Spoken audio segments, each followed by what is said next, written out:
안녕하십니까, 김주성입니다. 새벽에 읽는 성경 말씀 시작하겠습니다.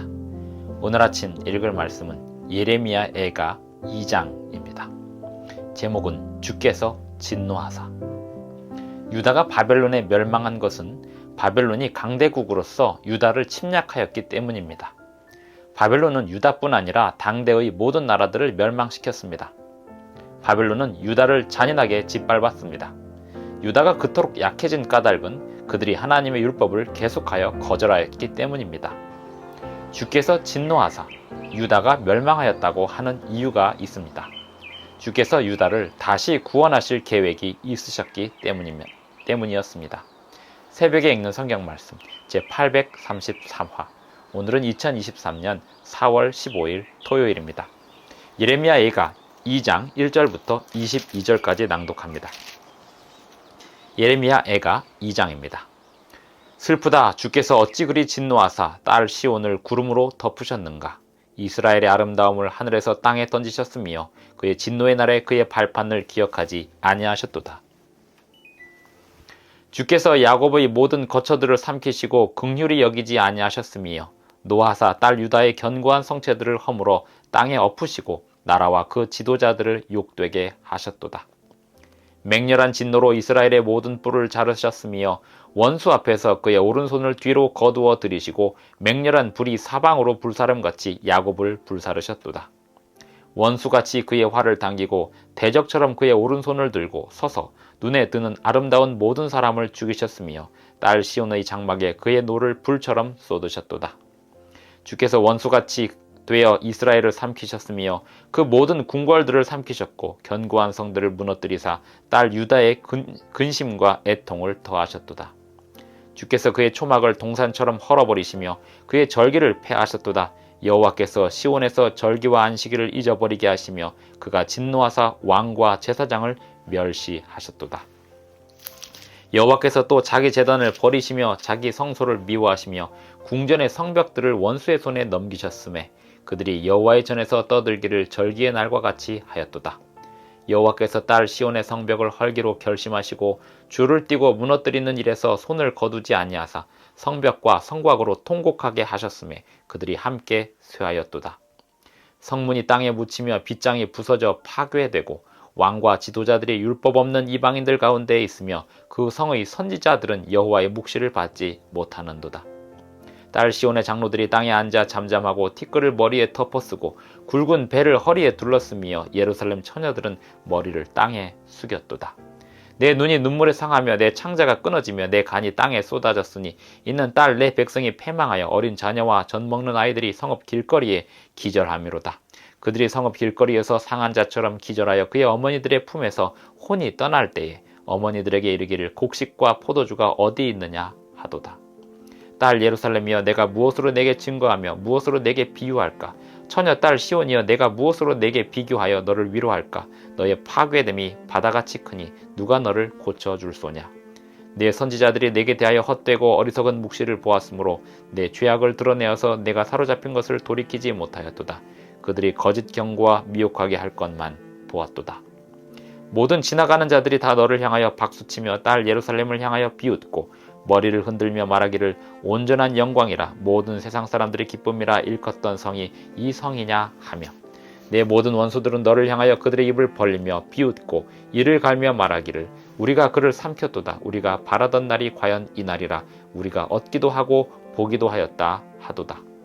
여호와께서 이미 정하신 일을 행하시고 옛날에 명령하신 말씀을 다 이루셨으며 긍휼히 여기지 아니하시고 무너뜨리사 원수가 너로 말미암아 즐거워하게 하며 내 대적자들의 뿔로 높이 들리게 하셨도다. 그들의 마음이 주를 향하여 부르짖기를 딸 시온의 성벽아 너는 밤낮으로 눈물을 강처럼 흘릴지어다. 스스로 쉬지 말고 내 눈동자를 쉬게 하지 말지어다. 초저녁에 일어나 부르짖을지어다. 내 마음을 주의 얼굴 앞에 물 쏟듯 할지어다. 각 길 어귀에서 주려 기진한 내 어린 자녀들의 생명을 위하여 주를 향하여 손을 들지어다 하였도다. 여호와여 보시옵소서. 주께서 누구에게 이같이 행하셨는지요. 여인들이 어찌 자기 열매 곧 그들이 낳은 아이들을 먹어오며 제사장들과 선지자들이 어찌 주의 성소에서 죽임을 당하오리이까. 늙은이와 젊은이가 다 길바닥에 엎드려져 싸우며 내 처녀들과 내 청년들이 칼에 쓰러졌나이다. 주께서 주의 진노의 날에 죽이시되 긍휼히 여기지 아니하시고 도륙하셨나이다. 주께서 내 두려운 일들을 사방에서 부르시기를 절기 때 무리를 부름같이 하셨나이다. 여호와께서 진노하시는 날에는 피하거나 남은 자가 없나이다. 내가 낳아 기르는 아이들을 내 원수가 다 멸하였나이다. 예레미야 애가 2장 1절부터 22절까지 낭독하였습니다. 하나님의 율법이 사라진 나라들은 강한 자들 그리고 포악한 자들에 의하여 약한 자들, 연약한 자들이 무너지고 짓밟히는 구조가 될 수밖에 없는 것이 이 세상의 죄악된 삶의 구조입니다. 어떤 나라가 강한 나라가 되어서 다른 나라를 지배하고 또 침략하게 되는 것은 결국 군사력과 무기 또 포악함의 정도에 있습니다. 누가 더 포악하고 누가 더 악랄하냐, 누가 더 잔인하냐에 따라서 강대국이 되고 또 약소국이 되기도 하는 것입니다. 누가 더 잔인하게 죽일 수 있느냐, 그것이 나라 간의 능력이 되는 것입니다. 이러한 상황에서 유다가 하나님의 말씀에 순종하지 않고서는 강대국들을 이길 수가 없었습니다. 왜냐하면 하나님께서 그들을 돌보실 수 있는 방법은 하나님의 율법에 순종하는 방법뿐이었습니다.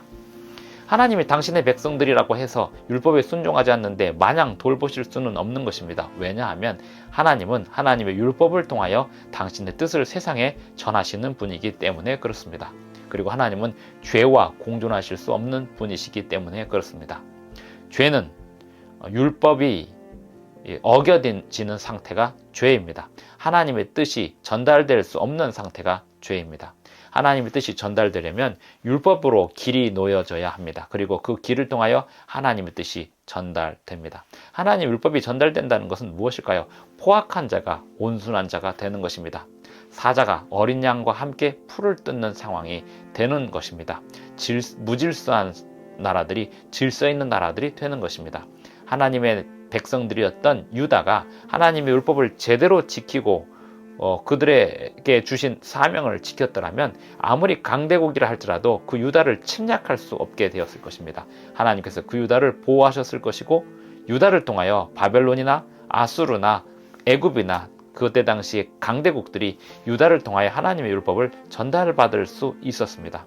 하지만 유다가 지속적으로 하나님의 율법을 완전히 짓밟았습니다. 그리고 유다는 결국 그 주변의 강대국인 바벨론에게 짓밟히게 된 것이었습니다. 이 모든 상황에 대하여 하나님께서 유다에게 진노하셨다라고 예레미야 애가에서는 여러 번 표현하고 있습니다. 그 이유가 있습니다. 하나님께서 유다에게 진노하신 이유는 그들을 다시 달래어서 하나님의 율법을 배우게 하고 하나님께로 다시 돌아오게 하고 그들을 통하여 또 다른 온 세상의 나라들을 구원하시기 위함이었습니다. 주께서 진노하시는 날, 그것은 이 세상을 심판하시는 날이고 하나님의 율법을 버린 자들을 심판하시는 날입니다. 하지만 하나님께서 다시금 자녀들에게, 백성들에게 온 세상에 기회를 주셨습니다. 이제 온 세상은 하나님의 율법에 순종할 것이냐 아니면 완전히 멸망할 것이냐를 놓고 모든 나라들은 선택의 시간이 다가오고 있습니다. 오늘 우리는 하나님의 뜻에 순종하는 백성들로 남기를 바랍니다. 기도하시겠습니다. 하늘에 계신 우리 아버지, 오늘도 우리에게 새날을 주셔서 감사합니다. 아버지여, 우리의 선택이 바른 선택이 되기를 원하오니 우리를 주님의 말씀으로, 주님의 율법으로, 성령의 사역으로 인도하여 주시옵소서. 예수님의 이름으로 기도합니다. 아멘. 감사합니다. 오늘도 행복한 하루 되시기 바랍니다.